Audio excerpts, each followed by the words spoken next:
When your income is extremely variable, it's impossible to budget, much less pay off debt. So I'm going to tell you a way to even out your budget to make budgeting more predictable and debt freedom more attainable. Hey guys, welcome. I am Jen. I am the creator of Modern Frugality, and I am passionate about helping people pay off their debt faster and sustain really long debt payoff journeys. I am here for you. And one question that I get asked probably almost more than anything is, what do I do if I have a really variable income? Traditional advice says you should budget your lowest month of income for every month. And then another method is to just save money until you get to the point where you're budgeting off of the previous month in the current month. But sometimes that doesn't work. Those are great methods, great to use on a variable income. But what if your variable income is zero one month? Or what if it's you got something coming in, but it's not enough to cover all of your bills? So how do you budget that, much less pay off debt? So I have come up with a method that you can use if you have a really extremely variable income that can help you have a more predictable budget, have a more sustainable debt payoff, and ease some of the stress you feel about your income and budgeting. And this isn't the best method for everyone. Again, you're going to want to look back at your income and see how variable it really is, and if you can live off your lowest month. And if you don't know that, then definitely head to modernfrugality.com/financial-workbook, and you can get my financial wellness workbook that helps you put everything on the table so you can see what your income is, you can see what your expenses are throughout an entire year, and then make a plan, and then you can see if this is the right method for you. So I've got the link to that in the description, and it's also available on my website. All right, currently I am calling this method budget budgeting, but I am open to alternative names, and after you've heard what it is, I welcome your suggestions in the comments. But you might understand why I'm calling it budget budgeting when you hear what it is. The concept is inspired by the budget billing methods that utility companies will use to even out your electric or your utility bills every month. So what they will do is they'll look back at your last 12 payments, add it all up, divide it by 12, and then for the next 12 months, that will be your bill, regardless whether your usage is higher or lower. And so that relieves the stress in your budget of one month being really high and some months being really low. It alleviates that stress so you have one predictable bill every month for a year. And then at the end, if you have paid too much, then you get a credit on your next bill. Or if you haven't paid enough, then they factor that into your next bill, or you can choose to spread it out. So that's the concept, and it can be translated into budgeting. So budget budgeting. And I've narrowed it down to 5 steps to get into this budget budgeting system. The first step is to tally up 12 months of income, just like your utility company would tally up your 12 months of bills. So you're going to go through every single bit of income, no matter where it came from. If it is consistent, like you get it every year or you get it every month or whatever, if it's consistent and you can predict it, then put that in the equation.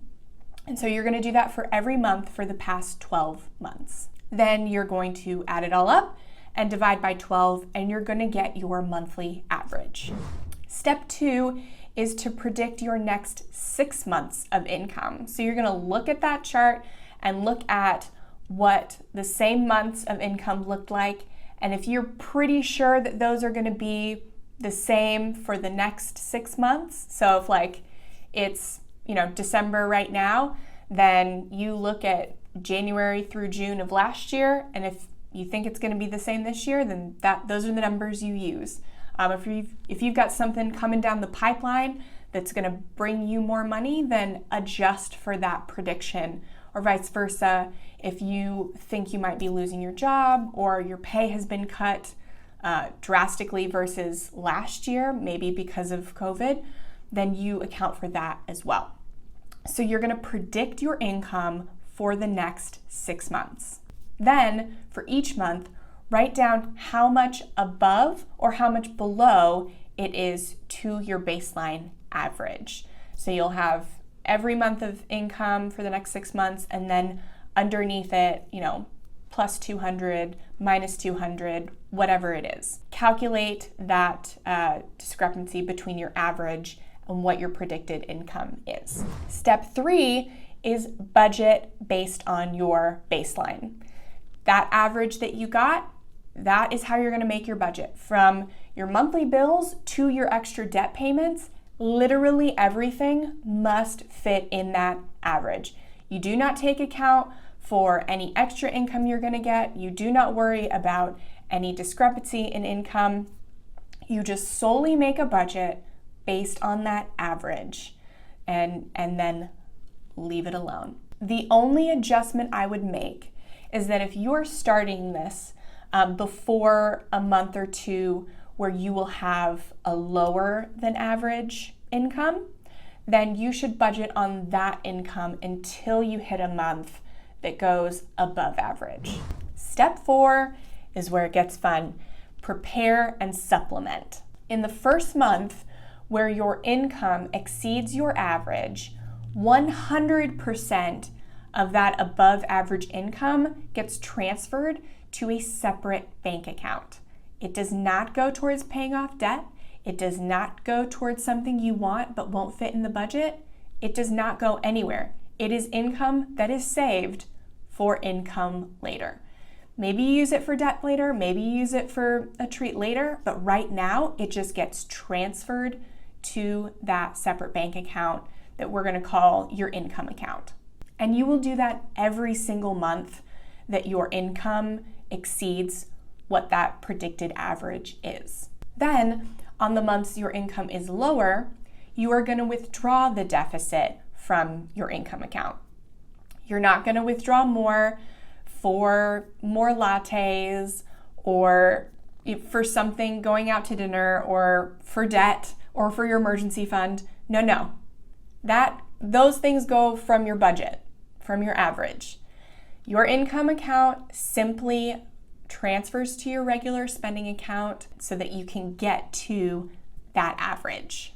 And don't feel bad about having to withdraw that money from your income account. I know a lot of people will feel guilty if they have to transfer money from somewhere to meet their expenses, but this should take away that guilt, especially for people on a variable income.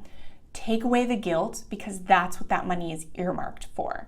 So don't even let that be part of your vocabulary anymore. No more guilt. And then finally, step 5 is to reevaluate. So every 6 months, you're going to repeat step 1 again and look at your past 12 months of income, add it all up and divide by 12 and see what average you get. If it is a little higher, then you adjust your budget for the next 6 months. If it is a little lower, you adjust it for the next 6 months. And you're going to keep doing that over and over. 6 months is kind of like a good baseline to do it. If things are changing rapidly and in the same direction, you can do it every 3 months, but I would not wait every 12. 6 just feels doable, predictable, and sustainable. Now, you're also going to look at what you did in step 2. So all of those predicted income, like overages or unders, the ones that you predicted that you would have to withdraw or supplement, and see what was different in real life. So if you thought that you would have to take out 200 one month and 300 the next month, but you only took out 100 the first month and 200 the next month, then you've got a surplus of 200 and you can put that extra towards debt. But maybe you took, maybe it just evened out naturally, or maybe you're at a deficit. And so that's an amount that you should put over your average for the next 6 months too. So subtract that from the total of step 1 and then divide by 12 to get a more accurate average. So you're going to go back to step 1 and 2 to replan your next 6 months. And so if you had more income over the past 6 months than you thought you would, then you can definitely put that extra towards debt. Don't put every single penny in the account towards debt because you still have 6 more months before you reevaluate again. But you can make an extra debt payment at that time if that's what your goal is. That's it. And I know some of your heads might be spinning because you're so used to having this big income and being able to put a lot of money towards debt, and then having this little income and then freaking out and like feeling guilty for getting off track with your debt payoff. And you don't know why you wouldn't just put a lot of money towards debt every time you get a lot of money. But if you're watching this video, that method has probably stressed you out in the past. And we don't want to keep repeating things that stress us out. So just let your baby dollars sit and grow up in this income account. Let them get comfortable. And then once they've been there and they feel safe, then you can send them out to debt. And it's a much easier way to live. It's a much more predictable way to budget. And predictable means more sustainable. And sustainable means you actually accomplish your debt payoff journey.